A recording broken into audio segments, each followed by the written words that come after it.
रात के अंधेरे में जब शहर सो रहा था, भुवनेश्वर के बाहरी इलाके में स्थित एक पुराने मठ में अजीब हलचल हो रही थी। हवा में एक दमकती ठंड थी और मठ की दीवारों से रहस्यमय आहें निकल रही थी। अंदर एक युवा साधु राहुल ध्यान में बैठा हुआ था। वह अशांत महसूस कर रहा था, जैसे कोई अदृश्य उपस्थिति उसे घूर रही हो। अचानक उसने एक भयानक चीख सुनी जो हड्डियों को कंपा देने वाली थी। राहुल अपनी आंखें खोलकर चौंक गया और चीख की दिशा में भागा। वह एक लंबे अंधेरे गलियारे में पहुंचा, जिसके अंत में एक कमरे का दरवाजा थोड़ा खुला था।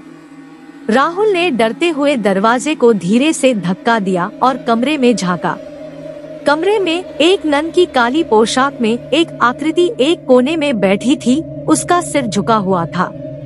कमरे में एक भयानक सन्नाटा था, जिसे केवल आकृति के धीमी गति से आने वाली सांसों से तोड़ा गया था। राहुल को तुरंत एक अजीब एहसास हुआ। इस आकृति में कुछ बुरा था, कुछ अमानवीय। वह डर से कांप गया, लेकिन अपनी जिज्ञासा को थाम नहीं सका। वह धीरे धीरे आकृति के करीब गया और उसका कंधा छुआ। आकृति चौंककर उठी और उसे घुमा दिया। राहुल की सांसें रुक गईं। आकृति के पास कोई चेहरा नहीं था। उसकी आंखों के लिए सिर्फ काले गड्ढे थे और उसके मुंह की जगह एक भयानक घाव था, जो उसके चेहरे पर एक भयानक मुस्कान की तरह दिख रहा था।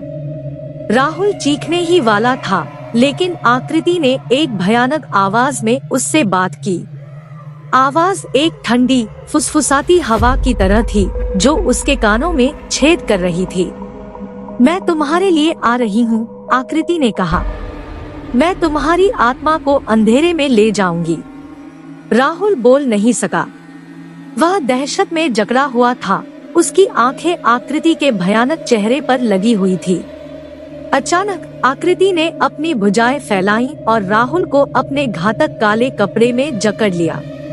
राहुल ने हवा के लिए हांफते हुए संघर्ष किया, लेकिन वह आकृति की अलौकिक ताकत के खिलाफ कोई मुकाबला नहीं कर सका। वह चीखने की कोशिश कर रहा था, लेकिन उसके गले से कोई आवाज नहीं निकली। उसके जीवन का अंतिम क्षण में राहुल ने देखा कि आकृति का चेहरा उसके चेहरे के करीब आ रहा था। उसके भयानक घाव मुस्कुराते हुए उसे घूर रहे थे। फिर सब कुछ काला हो गया। राहुल को अब इस दुनिया में कोई दर्द या डर नहीं था। वह अंधेरे में आराम कर रहा था, लेकिन उसकी आत्मा आकृति के कब्जे में थी, मठ के अंधेरे गलियारे में अनंत काल तक भटकने के लिए अभिशप्त थी।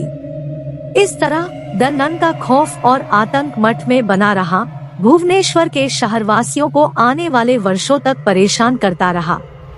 कुछ का कहना है कि वे अभी भी रात में आकृति की चीखें सुन सकते हैं और मठ के अंधेरे गलियारों में उसके भयानक चेहरे की झलक देख सकते हैं।